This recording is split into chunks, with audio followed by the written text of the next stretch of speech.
Hi folks, I'm Devok and welcome to the Artificers Guild, the home of all things Artifact. With our first official Artifact tournament since launch, the WePlay Mighty Triad, well underway, I thought it was about time we took a look at how it's doing, and what meta it's going to bring to us mortals in our expert constructed queues. Artifact was always destined to be an esport. While it might not appear to be the easiest game to follow, the same can definitely be said of Valve's other titles, CSGO and even more so of Dota 2.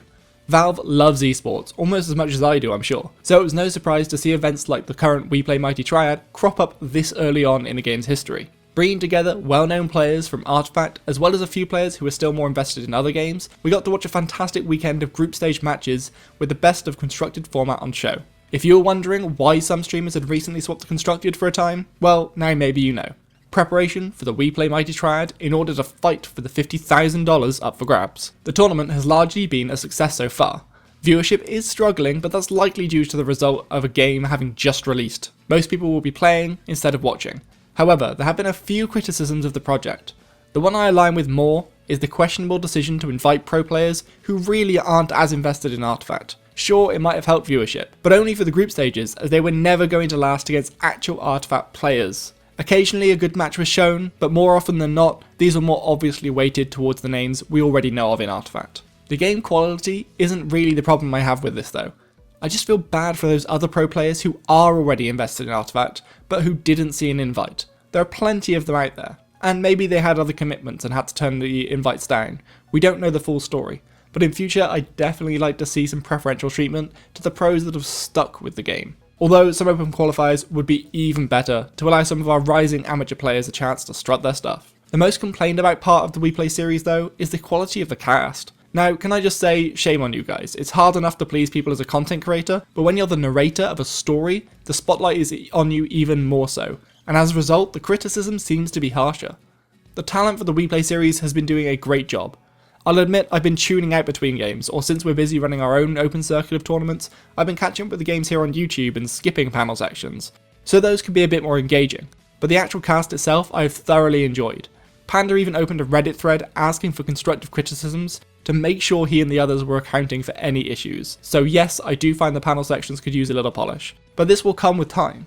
In fact, I think the biggest issue is that they were being a quote-unquote normal panel. In 6 months' time, that type of panel will be fine. But for now, no one knows who the talent are, nor the players. So adding a bit of backstory in these early days would go a long way in my opinion.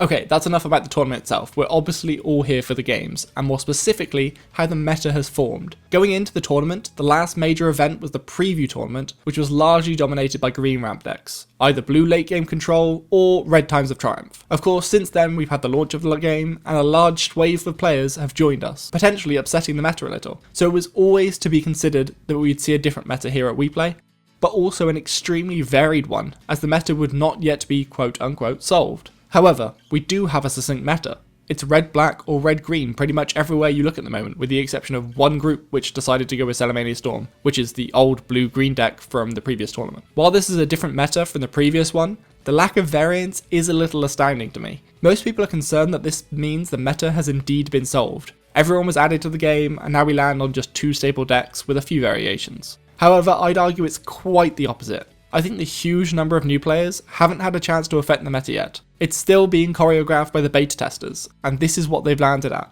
Give the game a month or so, when the market has calmed down, acts as affordable, more players will have close to complete collections, and they will start trying to play their own styles, and they'll bring about new metas. But for now, we're stuck with a couple of decks, so let's take a look at them. The red-black meta decks revolve around beating your opponent down for the first few turns, using your very stat-strong heroes. Using that gold to buy some items to get 3 mana around 6 and 7, until you can finally use Time of Triumph to finish off the enemy. There is a black-red variant that carries some more strength through the middle game, but only offers 2 Time of Triumph targets. But typically, this version, ran by Stansifka, was the stronger of the two. When playing against a mirror, or decks that contain some strong heroes, they fought for initiative in order to get off better duels, ganks and berserkers calls, so as to gain an advantage in that particular lane. Once you had your advantage, it's very difficult to come back into the lane, as it starts to get wider and you won't necessarily be able to place your heroes exactly where they need to go. This version of red-black is actually quite an easy archetype to get your head around, so if you're just starting on the constructed side of things and you can build such a deck, then maybe consider giving this a go.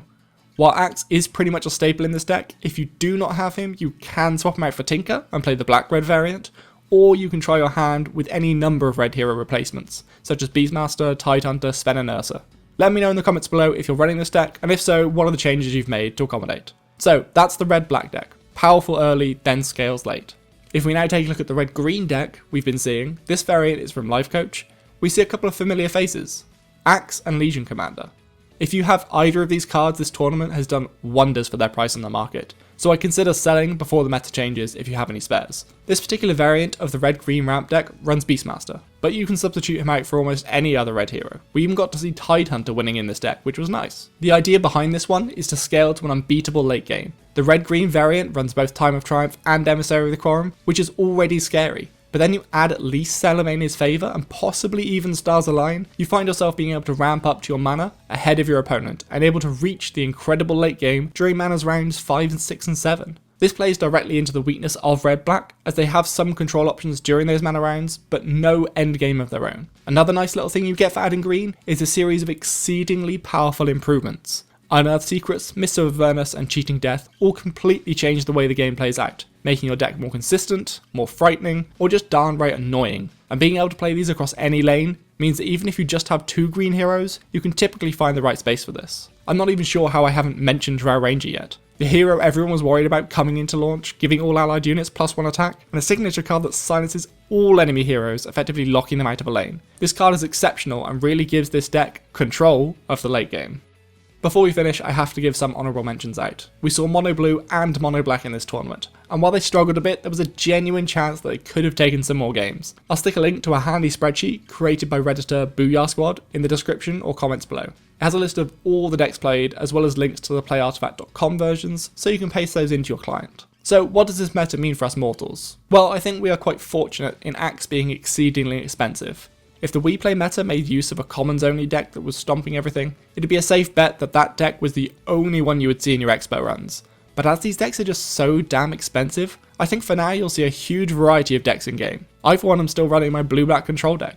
I've just changed it up to run a little more armor piercing control thanks to all these red decks. I'll be making a budget deck video for blue-black later this week, so stick around if you still need a strong budget deck for expert.